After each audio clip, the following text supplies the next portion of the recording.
17 জুলাই ভোরবেলায় খুব বিষণ্ণ ফজরের আজান। প্রকৃতি জোরে জোরে পড়ছিল তাব্বাত ইয়াদা আবিল হাবি ওয়া তাব। ধ্বংস হোক আবুল আহাবের দুই হাত, সে নিজেও ধ্বংস হোক। তার ধন সম্পদ এবং যা সে অর্জন করেছে তা তার কোনো কাজে আসবে না। অচিরেই সে নিমজ্জিত হবে লেলিহান আগুনে, এবং তার স্ত্রীও, যে ইন্ধন বহনকারিণী। 16 তারিখে শহীদ হন আবু সাইদ, ওয়াসিম, ফয়সাল আহমেদ, শহীদ সবুজ এবং শাহজাহান। শাহজাহান ছিলেন একজন হকার।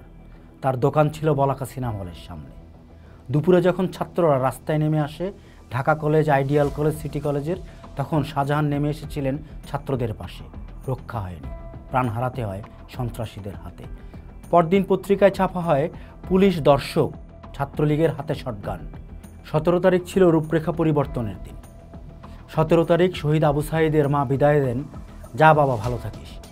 16 জুলাই হত্যাকাণ্ডের পরেও আমরা সরকারের কাছ থেকে কোনো অনুশোচনামূলক বক্তব্য পাইনি, অথচ উস্কানির অভাব ছিল না।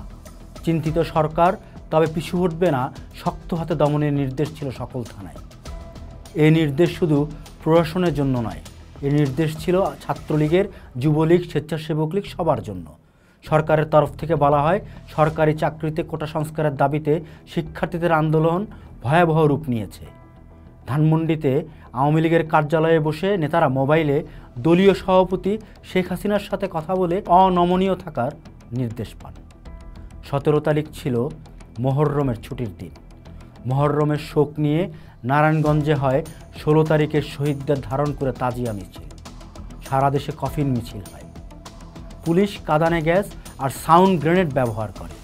দফায় দফায় ছাত্রদের সাথে পুলিশের সংঘর্ষ হয়। এর ফলে সারা দেশে বিশ্ববিদ্যালয়ের হল বন্ধের ঘোষণা আসে এবং পুলিশ অতি তৎপর হয়ে ছাত্রদের বের করে দেয়। তবে হল বন্ধের সিদ্ধান্ত প্রত্যাখ্যান করে ছাত্ররা। অনেক ছাত্রছাত্রীরা হল ও ক্যাম্পাসে অবস্থান করছিলেন।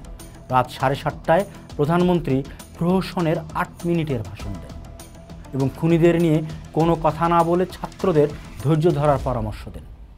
একটা মহররমের দিন রক্তাক্ত ছিল বাংলার রাজপথ। হল ছাড়ছেন না শিক্ষার্থীরা, জারি আছে প্রতিবাদ কর্মসূচি। অপরদিকে একটি ঘটনাও জবাব ছাড়া যাবে না, ছাত্রলীগ সভাপতির হুঁশিয়ারি। আরেকদিকে কোটা আন্দোলন সংঘাতে ঠেলে গৃহযুদ্ধের সূচনা করছে বলে মন্তব্য করে ঘাতক দালাল নির্মূল কমিটি। পুলিশের গুলিতে আহত 5 জন। 17 তারিখ আশঙ্কায় শেষ হলো। আগামীকাল কি হবে? এই আন্দোলন কি এখানেই শেষ হবে? সরকারি বিশ্ববিদ্যালয়তে বন্ধ ঘোষণা হয়ে গেছে। কি হবে আগামীকাল? ছাত্ররা কি জিতবে এই অসম যুদ্ধে? জানি না, জানা হয় না। পা দুটো ভারী হয়ে আসে, মাথায় ঝাঁকে ঝাঁকে কবিতা। এইখানে কিছু নাই, কেউ নাই, গুংড়ে ওঠা গোঙানিতে রাস্তায় রাস্তায় লাশ। বুকের ভিটায় নাচছে উন্মাদ এক বুড়ি। গণতন্ত্র এক ভানুমতির খেল। পোস্ট দেখুন, ভাবুন, করুন, থাকুন পোস্টের সাথেই।